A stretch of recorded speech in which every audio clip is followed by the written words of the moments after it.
The Ambassador at Ras'alhague, Chapter 3, 5 Become One, Part 1. Evening sounds. On the road to the village. It was almost sunset when Micha and B'ani left the village and started back to the training compound. The raised dirt road was more than wide enough for several people. Deep gullies were cut on each side to take the rain.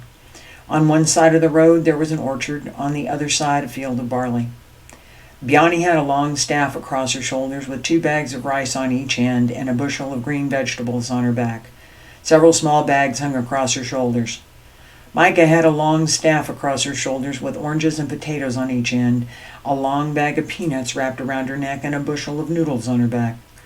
B'ani slowed her step.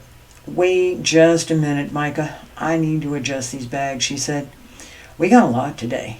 She bent her knees to lower the bags to the ground and took the pole off her shoulders. Micha put her bags down too. "Enough for several weeks if we're careful."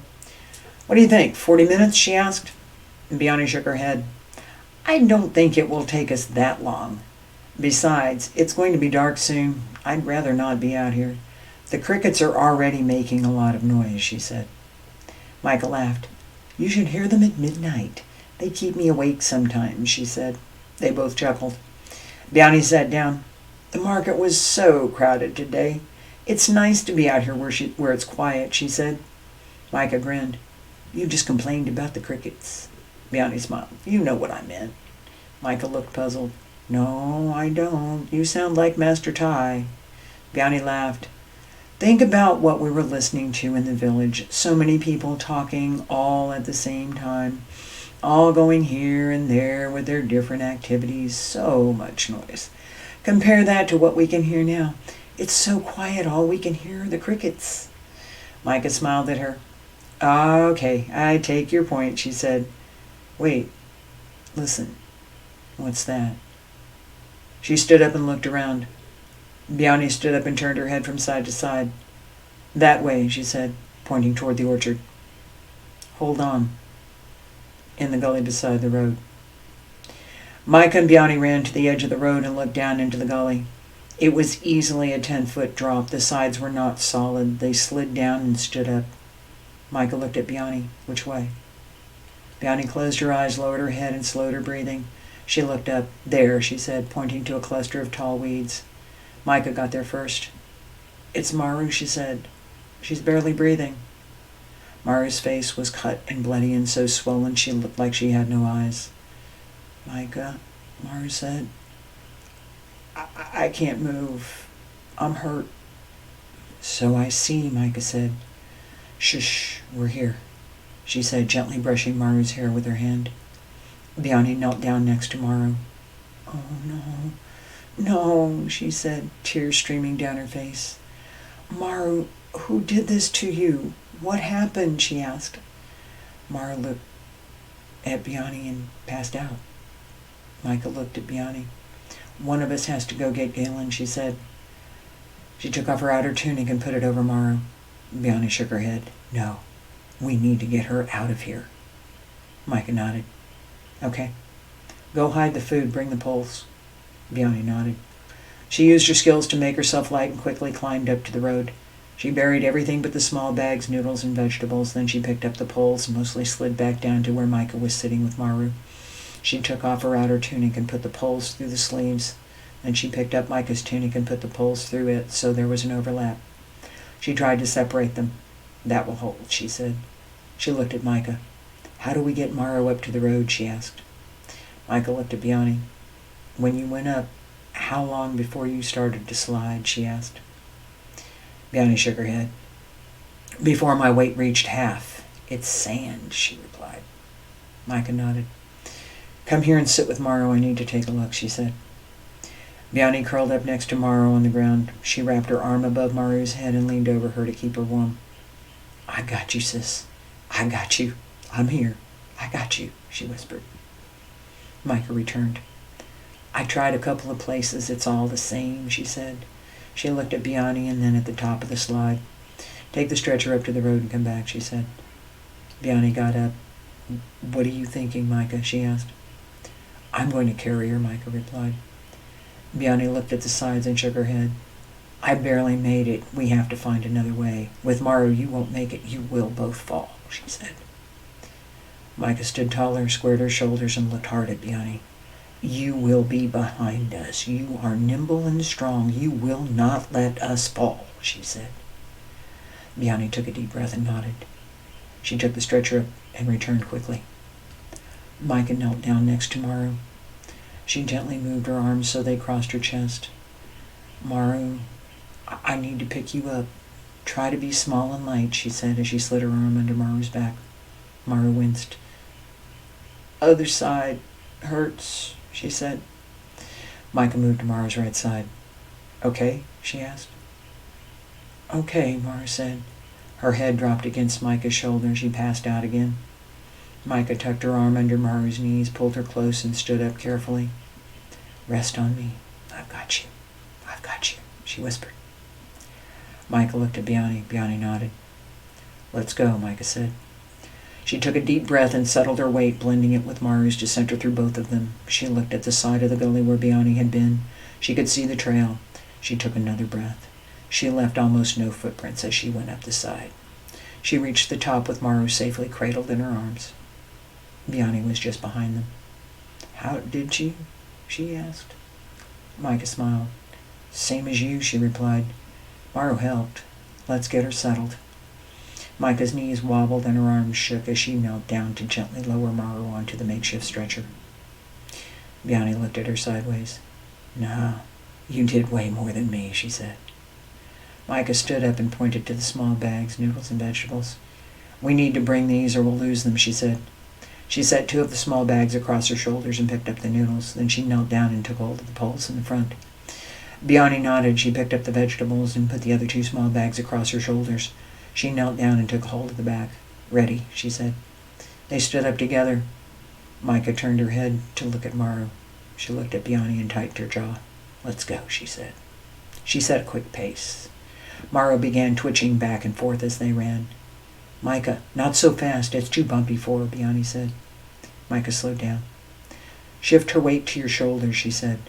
Let your arms take the bumps. Keep your elbows in and your shoulders down. B'ani adjusted her arms and looked down at Maru. Much better, she said. Micha took a deep breath. Good. Can we pick up the pace, she asked. Yes, B'ani replied. They ran faster. When it's time. Maru, Micha, and B'ani's room. It was late when they got back to the training compound. Everyone was sleeping. They went in through a side gate near their quarters. They took Maru to their room and set the stretcher on her bed. They dropped their bags. Do we need to move her? B'ani asked. Micha shook her head. Try not to move her. Just pull out the poles, she said. They each took one of the poles and pulled them out of the shirts they'd used to make the litter. B'ani took the poles and set them in a corner. She went to heat some water to make a soothing ointment. She took a box of dried white flowers out of the cabinet. She set it on the table and went to get a bowl from the shelf. Micha looked down at Maru. She shook her head and went to get another shirt. She changed, picked up a short black cloak, and started for the door. B'ani turned around to see Micha putting on her cloak. No, Micha, you can't go, she said. She stepped forward to take Micha's arm. No, she said again. Micha pulled away. I'm not going to stay here, she said. B'ani shook her head. Micha, you can't go out now. You can't. You could hurt someone, she said. That's exactly what I intend to do, Micha said. B'ani shook her head again. You can't go alone and I won't leave her, she said. Micha stopped pacing. She nodded to B'ani and looked at Maru. She shook her head and sobbed. Why, who wouldn't do this? You are so gentle and kind. Why did they hurt you? Who could do this to you? She asked and started pacing again. B'ani brought the bowl with the warm ointment and set it on the table next to Maru's bed. Micha started out the door again. Micha, no, B'ani said. She stepped between Micha and the door. I feel the same anger, but we cannot go now. She put her hand on Micha's shoulder. We must wait, she said, a cold, hard fire in her eyes. Micha took a step to go around her. I'm not going to sit here doing nothing, she said. B'ani moved in front of her again. What are you going to do? She asked. She had heard the same commitment in Micha's voice at the library when Galen was in trouble. I don't know, Micha said. She started pacing again.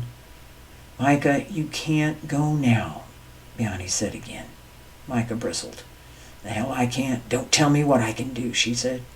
B'ani frowned and looked at her sharply. Listen to yourself, she said. So? Micha said. B'ani shifted back and turned her head to one side. How much damage would you do right now, Micha? She asked. She knew. She'd seen Micha do some things in class and in practice. There wasn't much that would stop her once she got started.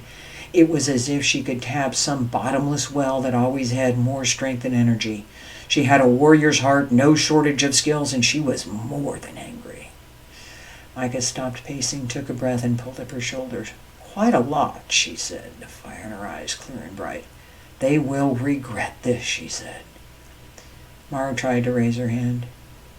Sentar, she whispered and passed out again. B'ani looked at Maru. Sentar was the only one who could stop Micha. You stay here with her, she said, firmly. Stay here with Maru, she said again. She grabbed a jacket and ran out the door. Micha nodded to her. I won't leave her. Hurry. Maru needs help, she said. And the longer we wait, the less chance there is of finding the ones that did this. I won't leave her, she said.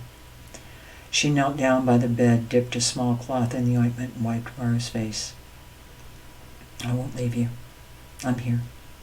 I'll always be here for you, little sis. I'll always be here for you, she whispered. She wiped Maru's cheek. Maru turned her head. Flowers, she said. Micha smiled at her. Bai Huayo, white flower ointment. She dipped the cloth in the bowl and wiped Maru's cheek. Maru winced. You're angry, she said. Micha pulled back. I'm sorry. Maybe we should wait for Galen.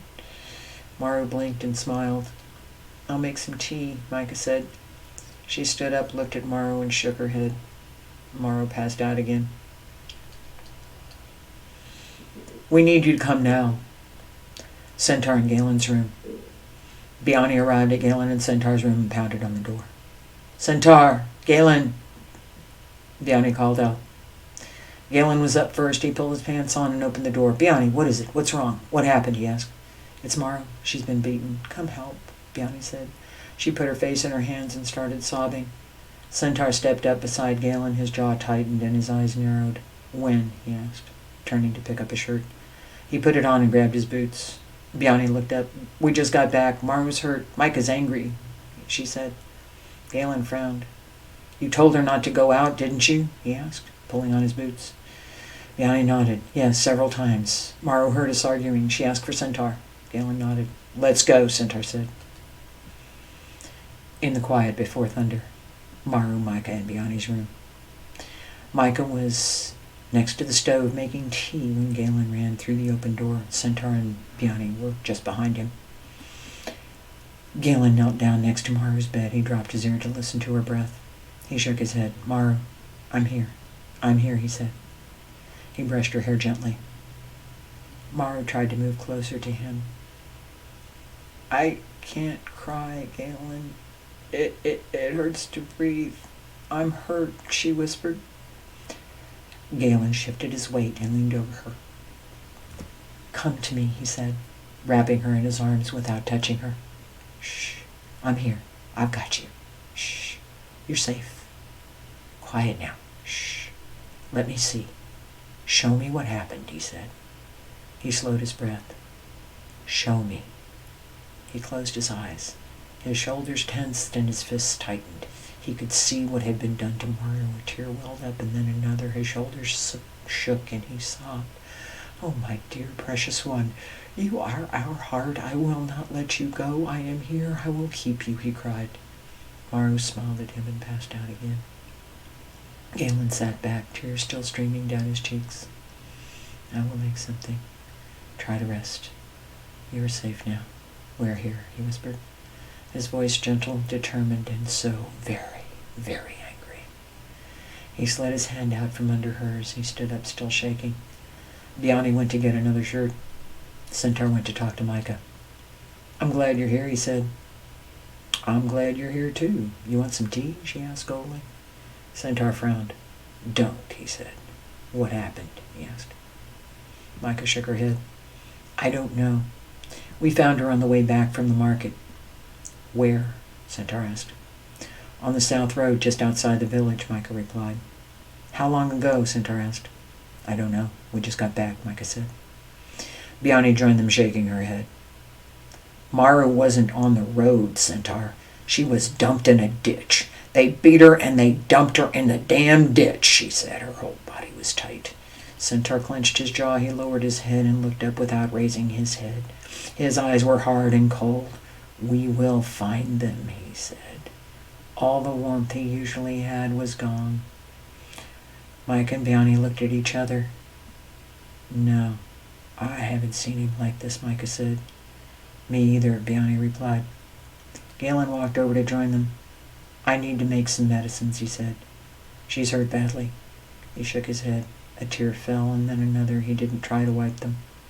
Micha opened a small cabinet. Here's what we have, she said. Yes, Galen said, looking at the jars of dried herbs and flowers.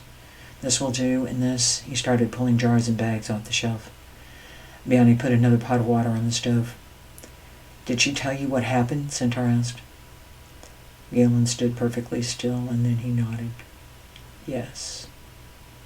There were 8 of them, he said, the anger clear in his voice. He was crying and ready to fight. He clenched his fists and pulled into his shoulders as if he were getting ready to punch something. 8? Sentar asked. Galen nodded. 3 females and 5 males, he said. What about her face? B'ani asked. Galen smiled a little. I can treat that. Maru won't even know. It will be gone in a day, he said. Thank you, Micha and B'ani said together. Galen looked down and started crying again. No, you don't understand. She has serious injuries. Her spleen is bruised and swollen. It could rupture. Both her kidneys are damaged. She's got 4 broken ribs. He looked down and squared his shoulders. She fought well. That's why she can't move her arms. Sentar frowned and nodded. Maru was one of the best Tai Chi fighters on Ras, too, he said. Galen narrowed his gaze and looked at Sentar. I'm going to stay here with Maru, he said. You have a class to teach. And make sure your new students understand they should not have done what they did. Make it crystal clear, he said. Sentar smiled and raised his eyebrows. Yes, we can do that, he said. Micha grabbed her jacket. We most certainly can, she said. B'ani pulled on her jacket and stepped up beside Sentar. Crystal clear, she said, nodding to Galen. Sentar looked at Micha and then at B'ani. All right, let's go. Not too fast. Keep pace. Stay with me, both of you, he said, frowning at Micha. Micha grinned, shrugged, and nodded. Master Tai had taught them that they could move faster if they stayed together than if they ran separately. And that rhythm would set up an internal coordination they could use to support each other for whatever else they might need to do. They ran out into the night. And that concludes this episode of The Ambassador.